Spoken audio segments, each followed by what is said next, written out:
দুদিন ধরে নিখোঁজ যুবকের দেহ উদ্ধার রাস্তার ধারের জলাশয় থেকে। ঘটনায় চাঞ্চল্য ধূপগুড়ি মহকুমার মাগুরমারি ২ নম্বর গ্রাম পঞ্চায়েতের চৌরঙ্গি বাজার এলাকায়। মৃত যুবকের নাম জয়দীপ রায়। তার বাড়ি উত্তর আলতা গ্রাম এলাকায়। পরিবার ও স্থানীয় সূত্রে কয়েকদিন আগে ভিন রাজ্য থেকে পরিযায়ী শ্রমিকের কাজ করে বাড়ি ফিরেছিল জয়দীপ। দুদিন আগে বাজার যাওয়ার কথা বলে বাড়ি থেকে বের হয়, কিন্তু রাত হয়ে গেলেও বাড়ি না ফেরায় খোঁজ শুরু করে পরিবারের সদস্যরা। দুদিন পর বৃহস্পতিবার বাড়ি থেকে কিছুটা দূরে একটি জলাশয়ে একজনের দেহ ভাসতে দেখেন স্থানীয়রা।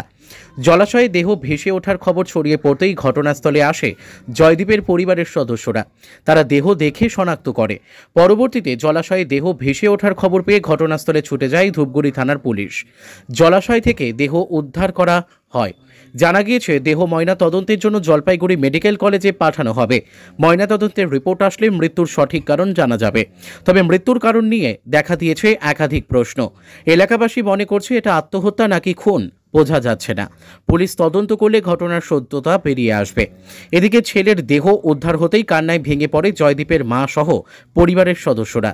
পরিবার সূত্রে জানা গিয়েছে দেহ সৎকারের পর পুলিশের কাছে অভিযোগ দায়ের করা হবে মৃত্যুর কারণ নিয়ে। ধূপগুড়ি থেকে ভাস্কর মহন্তের রিপোর্ট, আমাদের টিভি।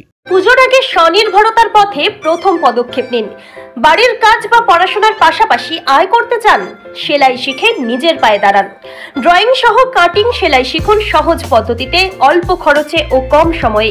আজই ভর্তি হন দীপা সেলাই সেন্টারে। প্রশিক্ষণের শেষে পাবেন সার্টিফিকেট।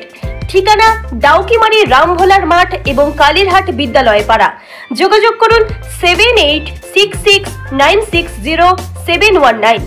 আর দেরি নয়, আজই শুরু করুন স্বনির্ভরতার নতুন যাত্রা। আমরা আছি আপনার ফোনের অপেক্ষায়।